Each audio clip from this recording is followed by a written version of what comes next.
बिस्मिल्लाहिर्रहमानिर्रहीम। Welcome back dear students. आज हमने चैप्टर 8 किंगडम फंजाई, जिसे किंगडम ऑफ रिसाइकलर भी कहते हैं, डियर स्टूडेंट्स ये स्टार्ट करना है।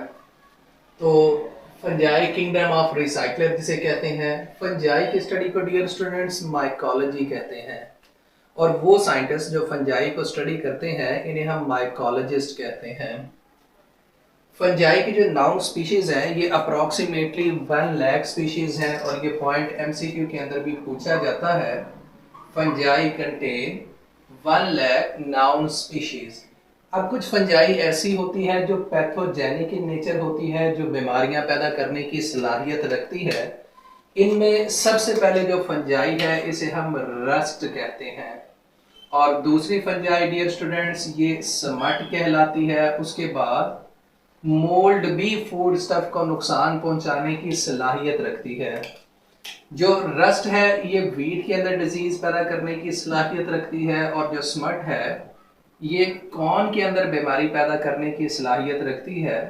और मोल्ड ऐसा फूड स्टफ जो आपने रखा हुआ है इसे डैमेज करती है। उसके बाद क्रॉप्स को भी ये डैमेज करने की सलाहियत रखती है। कुछ फंजाई डियर स्टूडेंट डेलिकेसीज के तौर पर इस्तेमाल होती है, यानी एडिबल होती है, आप इसे खा भी सकते हैं। ये कौन कौन सी फंजाई है? डेलिकेसीज के अंदर सबसे पहले मशरूम, ये एडिबल है, आप इसे खा सकते हैं। उसके बाद ट्रफल, ये भी एडिबल है, और मोरेल्स ये भी एडिबल है। आप जो पिज़्ज़ा वगैरह डियर स्टूडेंट खाते हैं उसके ऊपर मशरूम लगी होती है, ये हाईली प्रोटीनेशियस होती है, इसलिए इसे सोर्स ऑफ फूड के तौर पर भी इस्तेमाल किया जाता है।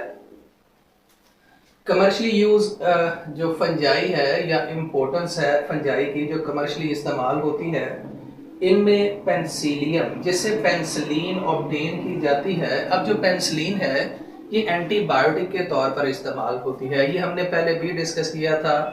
अलेक्जेंडर फ्लेमिंग जो कि साइंटिस्ट था, इसने पेंसिलियम नोटेटम से पेंसिलिन को ऑब्टेन किया जो कि एंटीबायोटिक के तौर पर इस्तेमाल होती है। उसके बाद यीस्ट, ये बेकरीज और ब्रेवरी इंडस्ट्री के अंदर इस्तेमाल होती है, मशरूबात की इंडस्ट्री के अंदर इस्तेमाल होगी। तो ये दोनों कमर्शियली इम्पोर्टेंस फंजाई हैं, यानी सनत के अंदर इनका अहम रोल है। अगर फंजाई के इकोलॉजिकल रोल की बात करें, इन्वायरमेंट के साथ जो इनका ताल्लुक है उसकी बात करें डियर स्टूडेंट्स, तो फंजाई को डीकंपोजर कहते हैं। ये डेड ऑर्गेनिक मैटर को तोड़ती है और तोड़ने के बाद इसके न्यूट्रिएंट को अलग कर देती है। इसी वजह से हम कहते हैं ये न्यूट्रिएंट साइकिल के अंदर हिस्सा लेती है, जिनमें कार्बन, उसके बाद नाइट्रोजन, सल्फर, फास्फोरस, इनकी रिसाइकलिंग के अंदर ये हिस्सा लेगी। अगर टेक्सोनोमिक स्टेटस की बात करें तो फंजाई की चूंकि रिजेम्बलेंस प्लांट लाइक है, इसे सबसे पहले प्लांट के अंदर क्लासिफाई किया गया था, लेकिन बाद में चूंकि इसके कैरेक्टरिस्टिक्स मजीद स्टडी किए गए तो पता चला इसकी रिजेम्बलेंस प्लांट के साथ नहीं, और इसे इस वजह से सेपरेट किंगडम के अंदर रख दिया गया जिसे किंगडम फंजाई कहते हैं। अब इसके अंदर प्लांट लाइक कैरेक्टरिस्टिक्स भी थे और एनिमल लाइक भी थे। अगर प्लांट के साथ रिजेम्बलेंस की बात करें डियर स्टूडेंट्स, तो इसके अंदर सेल वॉल मौजूद थी जो कि प्लांट के अंदर भी होती है, तो ये दोनों के अंदर सेम यानी कॉमन कैरेक्टर है। उसके बाद अगर हम बात करें सेंट्रियोल की, तो फंजाई लैक सेंट्रियोल, इसके पास सेंट्रियोल नहीं होते और प्लांट के अंदर भी सेंट्रियोल नहीं होंगे। प्लांट भी डियर स्टूडेंट नॉन मोटाइल हैं और फंजाई भी नॉन मोटाइल होगी, एक जगह से दूसरी जगह मूव करने की सलाहियत नहीं रखते। तो इन कैरेक्टरिस्टिक्स की वजह से कहा जाता है ये प्लांट के साथ रिजेम्बलेंस रखते हैं, इनके दरमियान मुशाहिबत पाई जाती है। अगर हम रिजेम्बलेंस की बात करें एनिमल के साथ, तो एनिमल के साथ भी इनके कैरेक्टरिस्टिक्स मिलते जुलते हैं, जैसे कि एनिमल भी हेटेरोट्रॉफ हैं और फंजाई भी हेटेरोट्रॉफ है। ये दोनों अपनी फूड खुद प्रिपेयर नहीं कर सकते। फंजाई के पास काइटिन पाया जाता है जो कि आर्थ्रोपोड इंसेक्ट जो है उनके एक्सोस्केलेटन के अंदर भी पाया जाता है, तो इसलिए हम कहते हैं इसके पास एनिमल लाइक कैरेक्टरिस्टिक्स मौजूद होते हैं। यहाँ पर एमसीक्यू आता है डियर स्टूडेंट्स, ये याद रखिएगा। फंजाई प्लांट से ज्यादा एनिमल के साथ रिजेम्बलेंस रखती है। ये एमसीक्यू है। उसके बाद अगर हम बात करें डिफरेंसेस की एनिमल के साथ, तो हमें जो डीएनए का डाटा एनालिसिस है ये बताता है कि जो एनिमल के इंसेस्टर हैं ये फंजाई है, इनका कॉमन इंसेस्टर है, यानी कि इनके अबाव अजदाद भी सेम है, लेकिन फिर भी जो एनिमल्स हैं इससे इसके करैक्टर कुछ मुख्तलिफ हो सकते हैं। इसी वजह से इसे सेपरेट किंगडम के अंदर रखा गया था। अब कौन से करैक्टर हैं जो एनिमल से मुख्तलिफ हैं? सबसे पहला सेल वॉल, जो कि फंजाई के अंदर पाई जाती है और एनिमल के अंदर सेल वॉल नहीं पाई जाती। नॉन मोटाइल, फंजाई एक जगह से दूसरी जगह मूव नहीं करती, जबकि एनिमल एक जगह से दूसरी जगह मूव कर सकते हैं। Absorptive mode of nutrition, fungi किसी भी डेड ऑर्गेनिक मैटर को तोड़ती है और तोड़ने के बाद उसके न्यूट्रिएंट को अपने अंदर एब्जॉर्ब करती है, जबकि एनिमल इंजेस्टिव होते हैं, किसी भी फूड को अपने माउथ के जरिए इंजेस्ट करते हैं और बॉडी कैविटीज जैसे कि स्टमक है उसके अंदर इसे डाइजेस्ट करते हैं।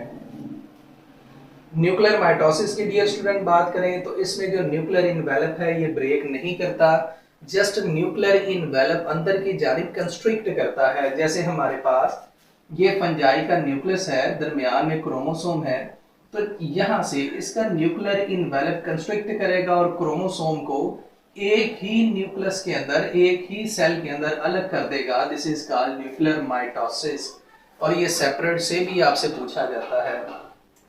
बॉडी ऑफ फंगस की बात करें तो फंगस की बॉडी को डियर स्टूडेंट माइसिलियम कहते हैं। यहाँ पर ये हमारे पास एक माइसिलियम है, फंजाई की पूरी बॉडी है, इसके अंदर filament like, tubular like, thread like structure होते हैं जिन्हें हाइफा कहते हैं। हमने यहाँ से इसका क्रॉस सेक्शन देखा है, इसके अंदर ये थ्रेड लाइक स्ट्रक्चर है, दीज आर कॉल्ड हाइफा। अब हाइफा की भी आगे दो टाइप्स हैं, एक हम कहते हैं सेप्टेट और दूसरे को डियर स्टूडेंट्स हम कहते हैं नॉन सेप्टेट। अगर सेप्टेट की बात करें तो ऐसे हाइफा जिनके अंदर क्रॉस वाल पाई जाती हैं इन्हें हम सेप्टेट कहते हैं। नॉन सेप्टेट की बात करें, इनके अंदर क्रॉस वाल नहीं पाई जाती। अगर इनकी डायग्राम को हम ड्रॉ करने की कोशिश करें तो डियर स्टूडेंट्स हमारे पास ये एक हाइफा जिसके अंदर क्रॉस वाल मौजूद होती हैं और हर सेल के पास एक न्यूक्लियस होगा, दिस इज सेप्टेट। और उसके बाद ऐसा हाइफा जिसके अंदर न्यूक्लियस मौजूद नहीं होता, सॉरी न्यूक्लियस मौजूद होता है और कई न्यूक्लियस होते हैं, मल्टी न्यूक्लिएट होता है और इसमें क्रॉस वाल नहीं होती, this is called non septate hypha. याद रखिएगा ये जो नॉन सेप्टेट हाइफा है इसे सिनोसिटिक भी कहते हैं और इसे सेप्टेट को नॉन सिनोसिटिक भी कहते हैं, ये इन नामों से भी पूछा जाता है। तो एक दफा फिर सुन लें, ऐसे हाइफा जिनमें सेप्टा पाया जाता है, जिनमें मेम्ब्रेन पाई जाएगी जो इन्हें अंदर से सेपरेट करेंगी, these are called septate hypha, और जिनके अंदर क्रॉस वाल या सेप्टम नहीं पाई जाती इन्हें हम नॉन सेप्टेट कहते हैं। अब इनके अंदर साइटोप्लाज्म मूव करता है इस हाइफा के अंदर और साइटोप्लाज्मिक मूवमेंट की वजह से इनकी जो टिप्स हैं वो बड़ी रैपिडली ग्रो करेंगी और ग्रो करके लार्ज सरफेस एरिया ऑक्यूपाई करने की सलाहियत रखेंगी ताकि किसी भी डेड ऑर्गेनिक मैटर के ऊपर ये ज्यादा फैल सकें, ज्यादा फैल के ज्यादा एंजाइम उसके ऊपर रिलीज करें और रिलीज करके ज्यादा न्यूट्रिएंट को एब्जॉर्ब करने की सलाहियत रखें या ज्यादा न्यूट्रिएंट को एब्जॉर्ब कर सकें। डियर स्टूडेंट्स, अगर रिप्रोडक्टिव स्ट्रक्चर की बात करें तो इनके अंदर हाइफा मॉडिफाई होते हैं, हाइफा कंपैक्ट स्ट्रक्चर बनाते हैं और कंपैक्ट स्ट्रक्चर बनाने के बाद डियर स्टूडेंट्स ये रिप्रोडक्टिव स्ट्रक्चर के तौर पे काम करते हैं। कौन सी ऐसी फंजाई है जिसमें हाइफा रिप्रोडक्टिव स्ट्रक्चर बनाते हैं? इनमें सबसे पहले मशरूम, उसके बाद पफ बॉल्स, पफ बॉल के बाद मॉरेल्स। इन फंजाई के अंदर हाइफा मॉडिफाई करते हैं और मॉडिफाई करने के बाद ये रिप्रोडक्टिव स्ट्रक्चर बनाते हैं। अब सेक्सुअल रिप्रोडक्शन के अंदर फंजाई के हाइफा हैप्लॉइड होते हैं, 1n होते हैं। जैसे ही हाइफा कंबाइन करते हैं इनसे बनने वाला जाइगोट ये 2n होता है। तो डियर स्टूडेंट्स ये हमारा टॉपिक था फंजाई, जिसके अंदर हमने इसका टेक्सोनोमिक स्टेटस और उसके बाद बॉडी ऑफ फंगस को डिस्कस किया है।